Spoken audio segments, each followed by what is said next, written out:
Jackson Radio Show.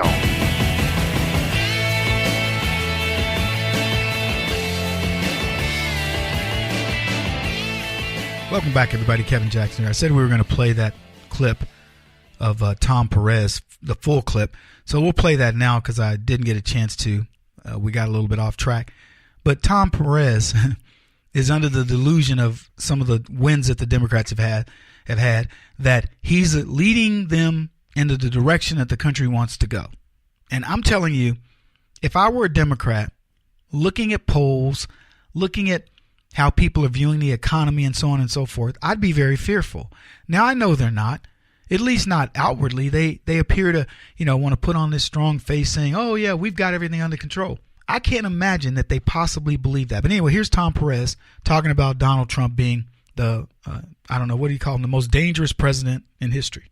Sir, one topic that has come up repeatedly as the campaign season has unfolded, and some of your donors have been pushing this idea that President Trump has already essentially committed offenses that are impeachable and that he should be impeached. Do you think, based on what you know now and all of what you just ticked through about the president being, quote unquote, Putin's poodle, does that amount to an impeachable offense? And should the Democratic Party hold the official position that this president should be impeached? Well, listen, I think he's the most dangerous president in American history, and not only because of his refusal to take actions against Russia. I mean, the most serious threat to the integrity of elections is Russia. I think he's the most dangerous president in American history because he's hurting workers, because he's dividing America. And for me, as the head of the Democratic Party, the most important thing that I believe that I can do is to win elections. And that's exactly what we've been doing over the last year, winning elections in places like Oklahoma, Doug Jones in Alabama, the elections in Virginia and elsewhere. I'm out here in Washington State right now because we've got tremendous opportunity to pick up congressional seats. We've seen what happens when you take over the state Senate. Washington State just enacted a wide array of voting rights reforms to make it easier for people to vote. They did so because the Democrats finally took over the state Senate. So I feel like my role is to make sure we are electing Democrats everywhere. He's undeniably the most dangerous president in American history. They're not talking about voting rights reforms. They're talking about ways for the Democrats to cheat. Welcome back, everybody. Kevin Jackson here. It's the Kevin Jackson Show. KJRadio.com. Ways to cheat. If Democrats were being honest, and I hope I know there are lots that listen to the program. Be honest with yourselves. You're cheaters. I'll tell you this right now. I'm happy to have a discussion with any Democrat about any topic with respect on this show or anywhere else. I've thrown this out there in national TV. I said it the other day on Fox and Friends. Find me any Democrat. The smarter they are, the more I want them.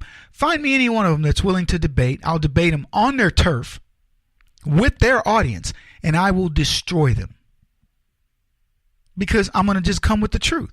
I don't need 5,000 references either. I will just tell them real life experience and say, what do you want to go? Where do you want to go with this? Good example, I was talking to one of my PR people, and she says to me, Kevin, we need to put something together to where you do a town hall. And I said, I'll pitch the idea to Fox. But she goes, I love Dana. She says, but Dana, really didn't go far enough on her response back to the NRA. She says, what would you have said if they talked about guns? And I said, well, it would have been simple.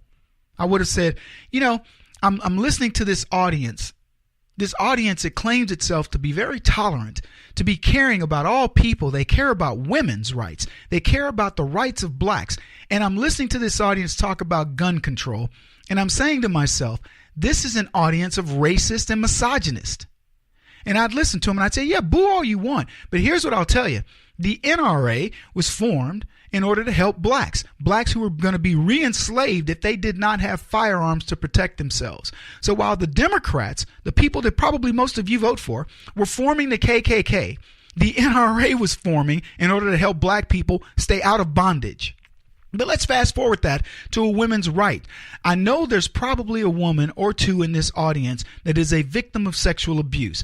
I would venture to tell you that that woman, if she'd had a firearm, would not have gone through that trauma. I'd venture to tell you that. So it's funny that we constantly have this discussion of guns, and every time we have them, You guys want to go, oh, well, Kevin, it's the AR-15 or whatever. Let me tell you something. There are many gun grabbers who are not only interested in getting the AR-15. Do you think that's what they've banned in Britain?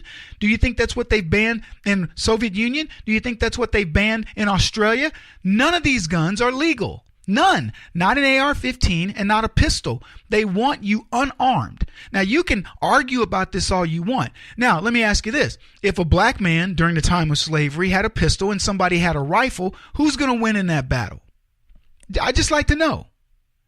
So when you talk about weapons and things like this, why are you oppressing the very people who need them?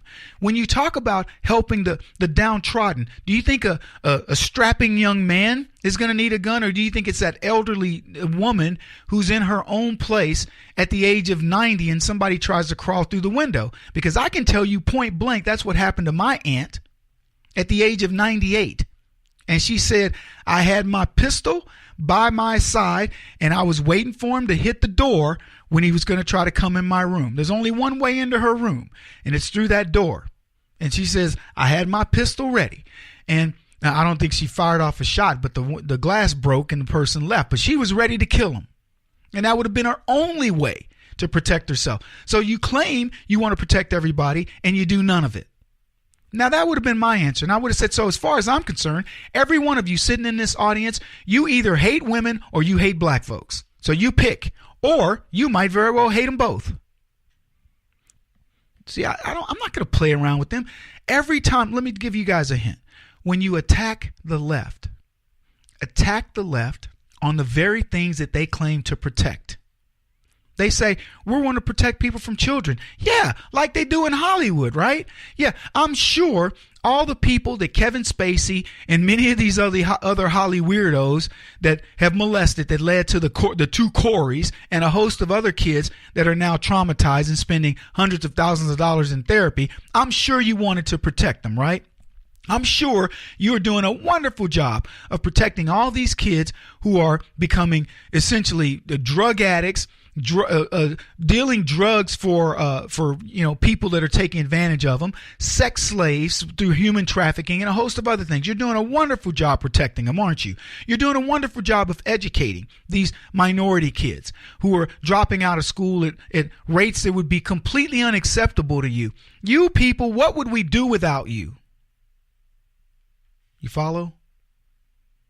That's how you argue against the left. Whatever they want to protect. If they want to protect something, all you have to do is find the money. Just follow the money. I know it sounds trivial, but it's true. If they tell you they're going to protect something, what they're telling you is they're going to hurt it.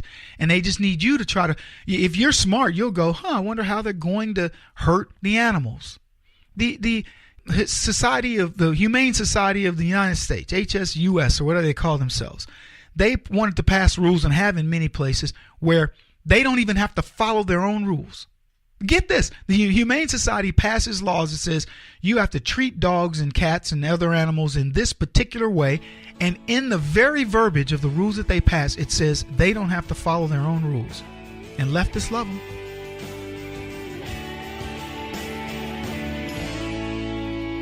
This is the Kevin Jackson Radio Show.